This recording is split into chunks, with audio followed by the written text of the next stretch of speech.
right, look, dude. Well, how did you end up in the bean, right? Well, exactly. Thank you. Screw that. I want to know, because obviously this guy doesn't know about the brutality and what happened with Jack the Ripper. Don't you know about the absolute horrible things that Jack the Ripper did to his victims? He seems pretty nonchalant about the whole thing. I don't think he knows.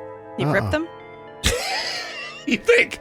And yes, you're right. He did. He was a horrible, we're pretty sure it's he. We're looking at him. He looks like a he. If this guy does is. look like a he. Yeah. You want to see my naughty baits? No, God. We're not going to drain the bean all the way down to there. Like, you thank got you. enough up to your head, and now you just talk to us and we can drown you at any another time. one Exactly. of those bean teasers, I say. Ugh. Get on with it, Jack. Now, one thing we need to know is that they say that Jack the Ripper had 5 victims. That there's 5, they say the canonical victims, which is really weird. The canonical victims. We opened for them in Tampa. So anyway, there are 5 canonical victims, but the Whitechapel murder file actually has 11 murders in it. So there's some that they're not sure if there was Jack stuff, but it was just occurred during the same time and had similar style to it, I guess. It's a horrible way to describe murder. Just very stylish murder there. A la mode, Yeah. yes. The same principles. 2 of them occurred before the first canonical murder of Mary Nichols on August 31st, 1888. And 4 of them took place after the murder of Mary Kelly on the 9th of November, 1888, which is generally agreed that he was his final victim. So all the victims had one thing in common. They were prostitutes and were known, they're middle-aged, and they're either drunk at the time or just known alcoholics. So he just liked to get after drunk prostitutes. They were just easy pickings, I guess, And so the manner in which he killed his victims is where they figure out that he seemed to be involved with them.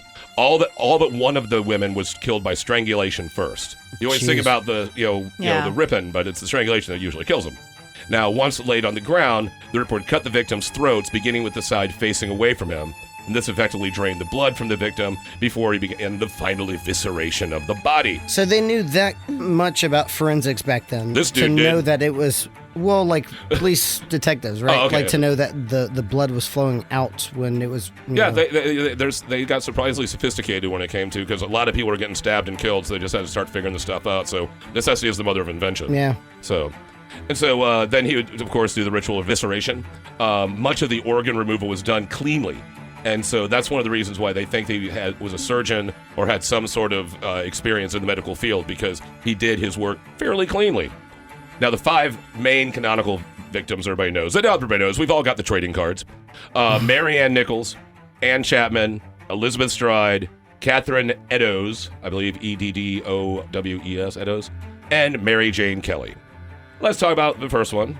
Nichols was discovered at 3:40 a.m. on Friday, August 31st, 1888. Her throat was severed by 2 cuts, and the lower part of her abdomen was partially ripped open by a deep, jagged wound. Jeez. And there are several other incisions on the abdomen that were caused by the same knife.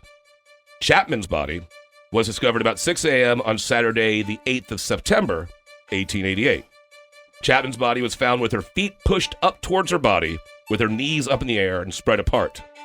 Her throat was cut deeply from left to right, and her tongue was swollen, and that suggested strangulation was the cause of death. And, of course, her abdomen was incised and laid open. Her intestines were removed and placed on her shoulder. A portion of her genitalia, as well as her uterus and bladder, were missing. So he was taking trophies.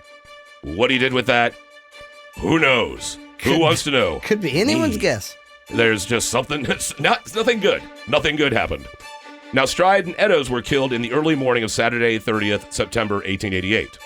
Stride's cause of death was one clear-cut incision, which severed the main artery on the left side of the neck. And there's no mutilation of the abdomen this time. So that's the aorta? Yeah. Or the jugular? Yeah, The aorta's in the heart, I think. Yeah. I don't know. I don't know any of that stuff. Why are you even asking me? Canis vulnicular. Look at it, pulling out the words dog. in Latin and stuff. That's a dog, right? Yeah, that's a shepherd dog. Now,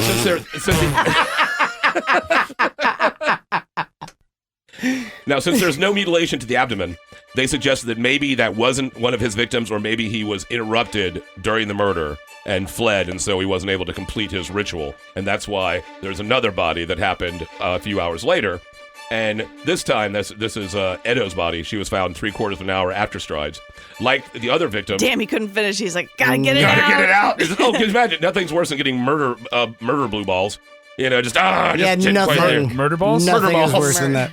No, murder balls makes you able to murder, and then you get murder blue balls, meaning you can't murder, and then you got to really, really murder. Yeah, you gotta really want it. So Manslaughter balls? Mad slaughter balls. Slaughter balls. This guy, look at the slaughter balls on this guy. Slaughter. Dang. Now, Okay. His taint, am I right? Now, like the other victims, her throat was slit and her legs spread and her knees bent. Edda's was splayed open from her rectum up to her sternum. Damn. Her entrails were spread about, intestines laid over her shoulder and under her arm. He really took it out on her. Her nose was cut off, and deep, violent incisions marked her eyelids and cheeks. The incision to her throat was determined as the cause of death, so this time it wasn't just a strangulation.